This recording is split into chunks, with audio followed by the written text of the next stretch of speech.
तो दोस्तों हमने पिछला बार जो क्लास में हम लोग नेचुरल नंबर, होल नंबर और यहाँ पे इंटीजर नंबर तक पहुँच गए थे, लेकिन आज यही सीढ़ी को मतलब कि स्टेप बाय स्टेप पकड़ते हुए हम लोग यहाँ पे रेशनल नंबर और आज इरेशनल नंबर दोनों नंबर के बारे में डिस्कस करेंगे। रेशनल और इरेशनल दोनों एक ही साथ पढ़ेंगे। परिमेय संख्या और अपरिमेय संख्या, आज का क्लास काफ़ी ज़्यादा यहाँ पे लाजवाब होगा। बहुत ऐसी चीज़ के बारे में बताएंगे और यह 10th 11th 12th ये हर क्लास हर कॉम्पिटेटिव के लिए यहाँ पे बेस्ट यहाँ पे रहेगा। और मैं बता दूँ कि इससे ज़्यादा क्वेश्चन ज़्यादातर एराइज ही नहीं कर सकता है। ठीक है, तो हम करते हैं स्टार्ट। ठीक है, सबसे पहले यहाँ पे समझेंगे दोस्तों रेशनल नंबर यानी परिमेय संख्या। ठीक है, वो वैसा संख्या जो p/q के रूप में हो, ठीक ना, जहाँ q does not equal to 0। ये बहुत बड़ा ध्यान देने की जरूरत है। q does not equal to 0, q क्या होना चाहिए, नॉट इक्वल टू 0 होना चाहिए के रूप में हो तो परिमेय संख्या कहते हैं।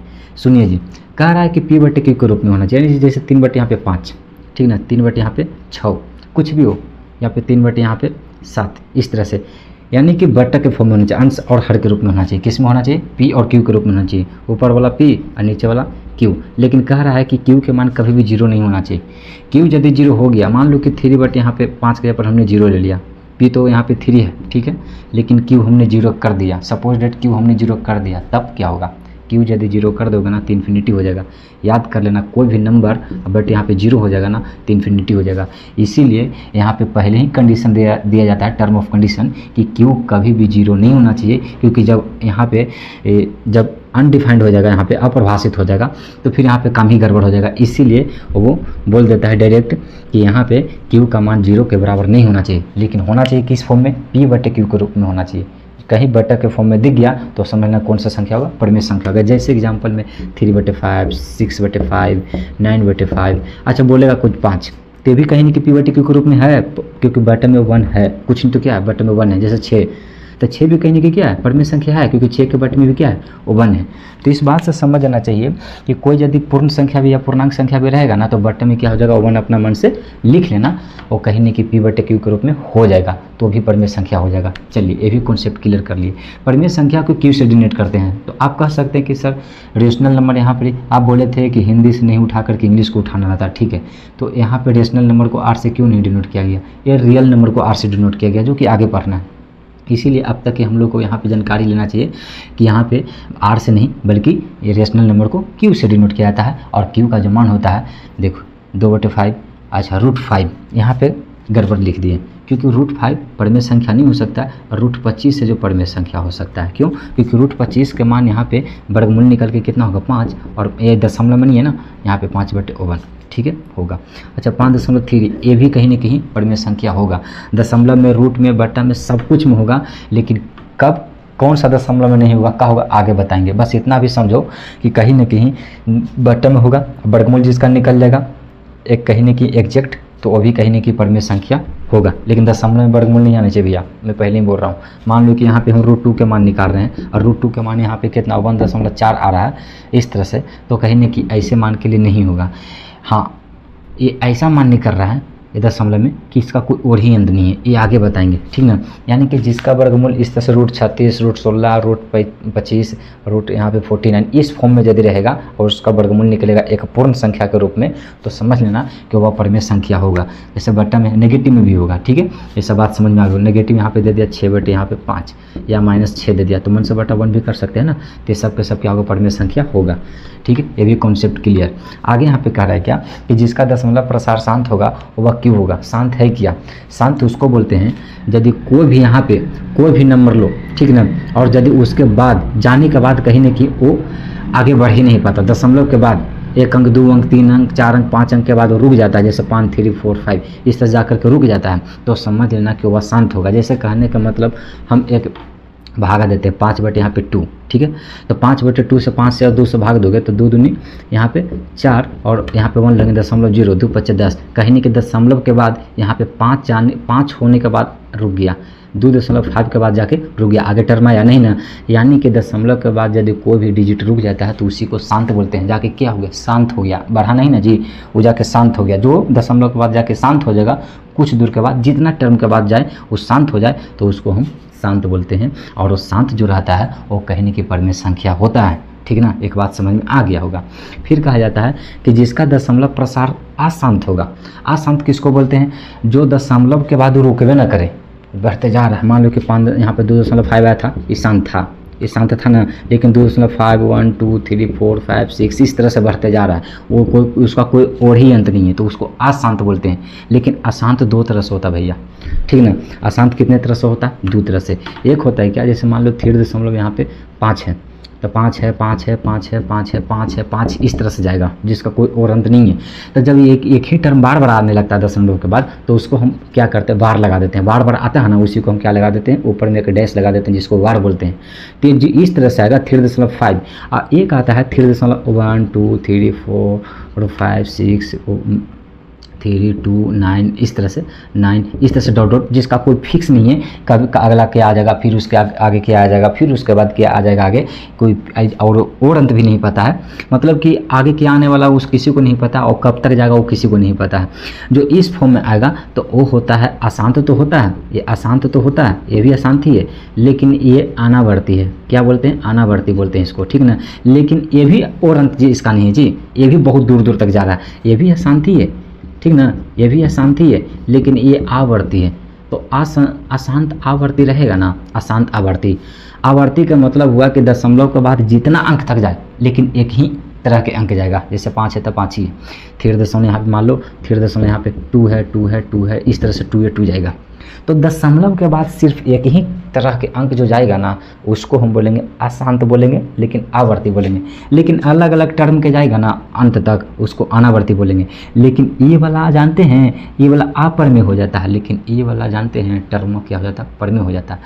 मतलब ये ऐसा है कि एक ही तरह से डिजिट भाग रहा है, यानी अशांत तो है लेकिन आवर्ती है। ये भी देखिए एक ही तरह से भाग रहा है, अशांत तो है आवर्ती है, लेकिन एक तरह से भाग रहा है जी। कभी 1 आ जा रहा है, कभी 2 आ जा रहा है, कभी 3 आ जा रहा है, कभी 4 आ जा रहा है, कभी 9 आ जा रहा है। ये अनावर्ती है, अशांत है लेकिन अनावर्ती है। ये भी देखिए इसमें भी कोई फिक्स है, कभी 2 आ रहा है, कभी 3 आ रहा है, कभी 4 आ रहा है, कभी 5, कभी 0, कभी इस तरह से आ रहा है। तो ये अनावर्ती है। और जितना भी अशांत अनावर्ती रहेगा ना, वो अपरिमेय होगा, ठीक ना। लेकिन शांत अशांत जो आवर्ती रहेगा वो परिमेय होगा, ठीक है। परिमेय के लिए 2 कंडीशन, एगो शांत रहेगा तो भी परिमेय होगा, एगो अशांत आवर्ती रहेगा तो ही परिमेय होगा। मैं बार बार पूछ रहा हूँ, कल को क्वेश्चंस में पूछेगा, कोई भी रेलवे या ग्रुप डी या कोई भी एग्जाम में पूछ देगा, या कोई भी 10th के भी एग्जाम में पूछ देता है कि निम्नलिखित में अशांत अशांत आवर्ती कौन सा संख्या, तो परिमेय संख्या।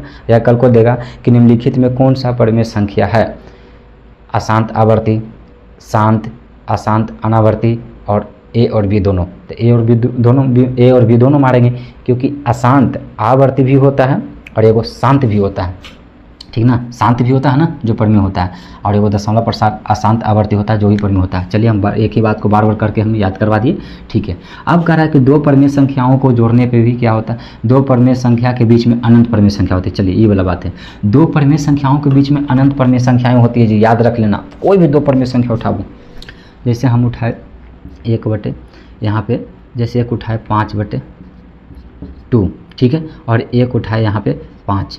तो ये 5/2 और 5 के बीच में पता है इतना परिमेय संख्या है ना कि आप गिनते गिनते थक जाओगे लेकिन नहीं बचोगे। 5 है, देखो 5/3 हो गया, 5/4 हो गया, 5/5 हो गया, 5/6 हो गया, 5/7 हो गया। इस तरह से करते जाइए, आप थक जाइएगा लेकिन मतलब ख़त्म नहीं होगा। जैसे मान लीजिए 3 और यहाँ पे 3 और यहाँ पे 4, ठीक है। दो नंबर है, दोनों को दोनों परिमेय है। ये भी क्यू है और ये भी क्यू है, इसके बीच में जड़ी सा नहीं है परिमेय संख्या। 3.1 3.2 3.3 उतना ही नहीं, 3.01 3.001 3.0002 इस तरह से कह सकते हैं कि 2 परिमेय संख्याओं के बीच में अनंत परिमेय संख्याएं होती है। यह क्वेश्चन बहुत जगहों पे पूछा हुआ है, बोर्ड एग्जाम से लेकर के बहुत जगहों पे, यहाँ पे कॉम्पिटिटिव एग्जाम में भी पूछा हुआ है कि 2 परिमेय संख्याओं के बीच में कितना परिमेय संख्या होती है, अनंत परिमेय संख्याएं होती है। चलिए ये भी क्लियर हो गया। अब कहा जाता है जी कि 2 परिमेय संख्याओं को यदि योग किया जाए, जोड़ा जाए, सम किया जाए तो भी परिमेय ही होता है। जैसे मान लीजिए कि 5 परिमेय है और 5 परिमेय है, दोनों को यदि जोड़ेगा ना तो 10 आएगा, ठीक है। कुछ भी ले लीजिए ना, 1/2 और प्लस 1/2 दोनों का ऐड कीजिए, 1 आ जाएगा। ये भी क्या है, परिमेय ही है। यानी कि 3 यहाँ पे 2 और प्लस 3/2 यहाँ पे कितना आ जाएगा, यहाँ पे 3 आ जाएगा, ये भी क्या है, परमेय ही है। यानी कि दो परमेय संख्याओं को जब जोड़ा जाए तो भी परमेय होगा, यहाँ पे घटाया जाएगा तो भी परमेय होगा, क्योंकि 5 - 5 0, गुना किया जाएगा तो भी यहाँ पे कहीं न कहीं परमेय होगा, 0 भी परमेय संख्या है, ठीक ना। और देखिए 5 परमेय है, 0 परमेय है, दोनों गुना करेंगे तो भी 0 आ गया, ये भी परमेय है। 5 परमेय है, 3 परमेय है, दो परमेय संख्याओं को गुना किया जा रहा है तो 15 आ रहा है, ये भी परमेय है। यानी कि दो परमेय संख्याओं को जोड़ा जाए, घटाया जाए, गुना किया जाए, 3 कंडीशन, तो यहाँ पे क्या होगा, परमेय होगा। लेकिन दो परमेय संख्याओं को भाग दिया जाए तो परमेय कभी नहीं हो सकता, अपरिभाषित हो जाएगा। कैसे, मान लीजिए कि वो परमेय संख्या हम उठाते हैं 5 और एक परमेय संख्या उठाते हैं 0 और दोनों को डिवाइड करेंगे तो ये अपरिभाषित हो गया जी, है ना, अनडिफाइंड हो गया। तो ये कहीं न कहीं इन्फिनाइट हो गया यहाँ पे, तो इसका मान कहीं न कहीं हो सकता है नहीं ना। तो ये कहीं न कहीं भागा के लिए यहाँ पे वैलिड नहीं है, भागा के लिए नहीं हो पाएगा। तो ये भी कॉन्सेप्ट क्लियर, ये भी कॉन्सेप्ट क्लियर। दो परमेय संख्याओं को जोड़ा जाए, यहाँ पे सम किया जाए तो भी परमेय होगा, यहाँ पे डिफरेंस करेंगे तो भी परमेय होगा, प्रोडक्ट करेंगे तो भी परमेय होगा, ये भी कॉन्सेप्ट क्लियर।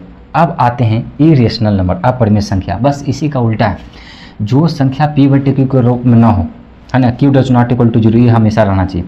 जो संख्या p/q के रूप में ना हो और वह संख्या अपरमेय संख्या होता है। जैसे रूट यहाँ पे 5, ये p/q के रूप में नहीं है। कोई कहेगा कि ज़बरदस्ती कि हम 1/1 कर लेंगे, वो के मानने मतलब नहीं है, इसलिए नहीं है क्योंकि देखिए यहाँ पे कोई कहेगा कि √2 हम इसको 1/1 कर देते हैं, ठीक है, 1/1 कर देगा, लेकिन ऐसे थोड़ा ना होगा। यहाँ पे 1.41 इस तरह से बढ़ते चल जाएगा, और 1 करके भी तो क्या करोगे, इसके मतलब कि जब दशमलव हटाओगे तो कितना 0 देते चलोगे, ये भी बढ़ता चला जाएगा, ये भी तो बढ़ता चला जाएगा।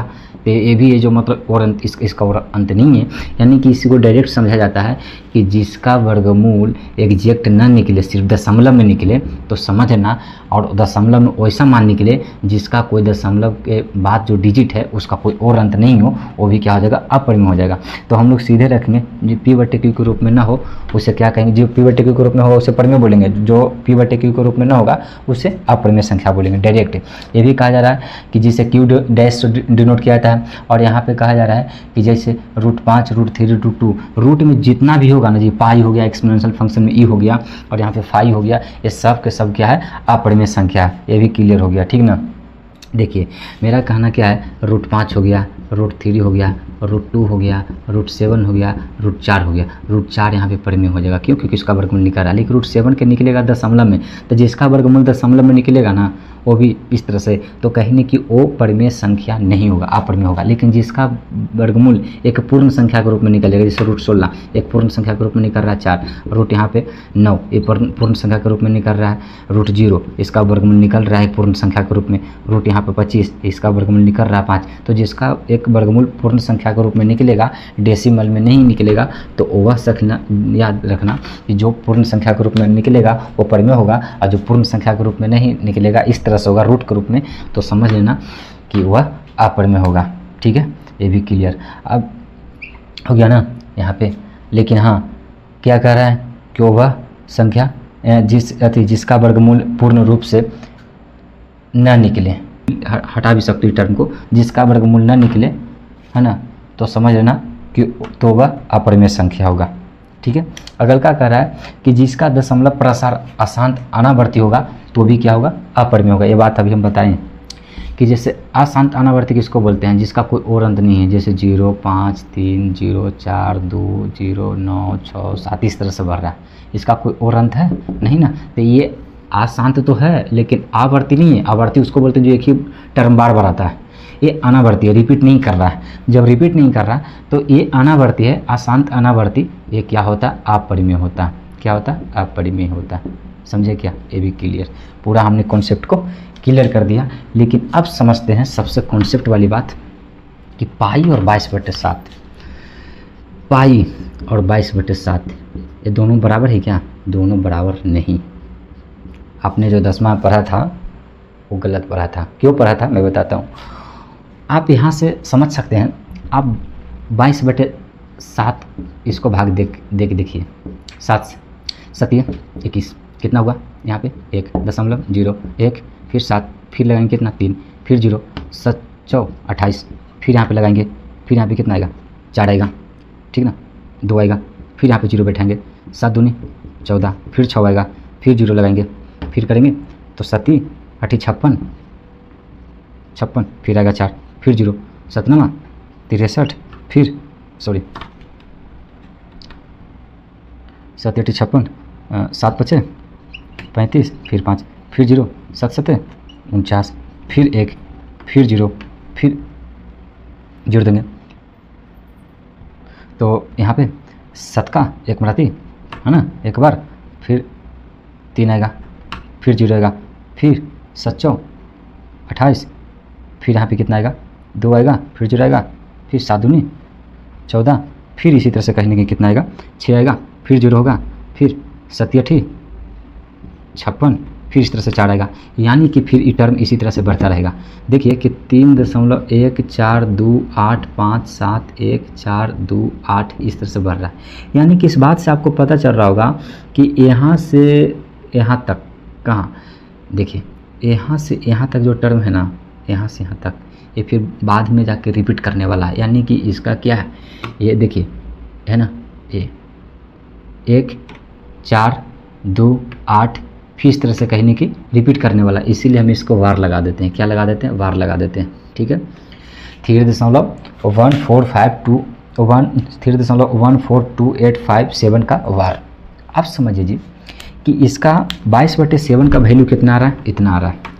अब रूल क्या कहता है कि जिसके ऊपर रेकरिंग लग जाएगा, जिसके ऊपर वार लग जाएगा, वो अशांत आवर्ती होगा। क्या होगा, अशांत आवर्ती होगा।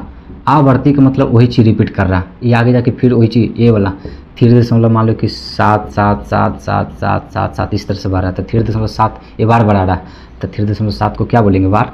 यानी कि ये भी अशांत क्या हुआ, आवर्ती हुआ। तो ये 7 7 बार एक ही बार 7 7 ये रिपीट कर रहा है ना, लेकिन ये कितना रिपीट करेगा, इतना रिपीट करेगा, कितना 14 28 57 14 28 57 इस तरह से रिपीट करता रहेगा। इसीलिए यह क्या है, अशांत आवर्ती है। और अशांत आवर्ती होना यानी कि परिमेय संख्या होगा। समझे क्या। अब समझिए जी कि दोनों वैल्यू क्यों नहीं बराबर है, क्योंकि यहाँ पे 3.14 और यहाँ पे 28, ठीक है, और 57, ठीक है। लेकिन पाई का एक्चुअल वैल्यू कितना होता है, 3.2 ही टर्म मैच करता है, ठीक ना, 15 यहाँ पे, ठीक ना। क्या दोनों बराबर दिख रहा है, नहीं ना। 3.14 तक यहाँ पे सेम रहने के कारण इसको हम लोग दसवां में पाई के जगह पर, यहाँ पे 22/7 के जगह पर पाई ले लेते हैं, और पाई के जगह पर हम लोग 22/7 लेकर के यूज करते हैं। लेकिन एक्चुअल में दोनों बराबर नहीं है। ये क्या है, एक्चुअल में दोनों बराबर नहीं है। ये कहीं नहीं कि थोड़ा सा का डिफरेंस है, देख सकते होंगे। यहाँ पे ला करके लाइव प्रूफ कर दिया हमने, है ना। यहाँ पे देख सकते हो कि 2 ही टर्म तक बराबर है, ठीक ना, और इसके बाद कुछ और, इसके बाद कुछ और है। इस बात से यह पता चलता है कि 22/7 परिमेय संख्या होगा। लेकिन ये पाई का दशमलव के बाद कहीं नहीं कि रिपीट कर रहा है, क्या नहीं ना, इसका कोई और अंत नहीं है। ये रिपीट भी नहीं कर रहा है, इसका कोई और अंत नहीं है। इस बात से पता चल रहा है कि पाई क्या है, पाई यहाँ पे अपरिमेय संख्या है, और जबकि 22/7 यहाँ पे क्या है, परिमेय संख्या। ये क्या है, क्यू है, और ये क्यू डैश है। इस बात से समझें क्या। जस्ट लाइक यहाँ पे देखोगे कि एक्सपोनेंशियल फंक्शन में जो ई होता है, ई का भी मान यहाँ पे 2.718 यहाँ पे 281 आ रहा है। इस तरह से डॉट डॉट डॉट बढ़ता जा रहा है, इसमें भी वार नहीं लगा हुआ। इस बात से यह साबित हो रहा है कि ये भी अशांत अनावर्ती है। ये भी कहीं न कहीं क्या है, यहाँ पे ये भी क्या है, ये भी यहाँ पे इरेशनल नंबर है। चलिए फाई का जो मान है, यहाँ पे फाई आगे पढ़ना है कि 1.61833, ये भी है जो बढ़ता जा रहा है, ये इसका भी फिक्स नहीं है। यानी कि फाई भी क्या है, यहाँ पे इरेशनल नंबर है। समझे क्या, ये क्यों नहीं है, फाई है। अब देखिए √2 का मान यहाँ पे होता है 1.41421 डॉट डॉट डॉट, इसी तरह से अशांत अनावर्ती की तरह बढ़ता रहता है। इसीलिए ये सब के सब क्या है, यहाँ पे अपरिमेय संख्या है, और 22/7 परिमेय संख्या है। लेकिन भैया ध्यान दीजिएगा, हमेशा एक क्वेश्चन हर जगह पे पूछता है, पाई क्या है, तो मारिएगा हमेशा अपरिमेय। क्या मारिएगा, अपरिमेय। मैं बार बार बोल रहा हूँ, लेकिन 22/7 यदि बोल दिया ये क्या है, तो मारिएगा परिमेय। क्योंकि दोनों के दोनों ये आपस में पाई यहाँ पे 22/7 के बराबर नहीं होता है।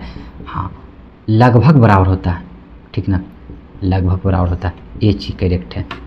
यदि कोई बोले तो उसको ला करके प्रूफ कर दीजिएगा कि ये होता है। तो आई कैन यू गारंटी 100% यार कि ये सब चीज़ें बहुत समझ में आएगा, और मैंने कोशिश किया हूँ अच्छे तरह समझाने के लिए। और जो भी अगल का वीडियो जो वास्तविक संख्या में लेकर आएंगे, रियल नंबर के ऊपर लेकर आएंगे, तो इसी तरह से हम हर एक टॉपिक के ऊपर वीडियोज मैं स्पेशल बना करके, पार्टिकुलर वीडियोज बना करके आप लोग के लिए है जो बहुत अच्छे तरह से कोशिश करेंगे। बस आप है जो वीडियो में बने रहिएगा, मेहनत करते रहिएगा, धीरे धीरे हम मैथमेटिक्स में बहुत स्ट्रॉन्ग कर देंगे। ठीक है, बस उम्मीद और विश्वास के साथ मेरे चैनल पर बने रहो। बाकी है जो तो मेहनत करो, और बाकी कंटेंट के मामले में हमारे ऊपर छोड़ दो, उसके लिए मैं तैयार हूँ हमेशा। ठीक है, ऑल द बेस्ट।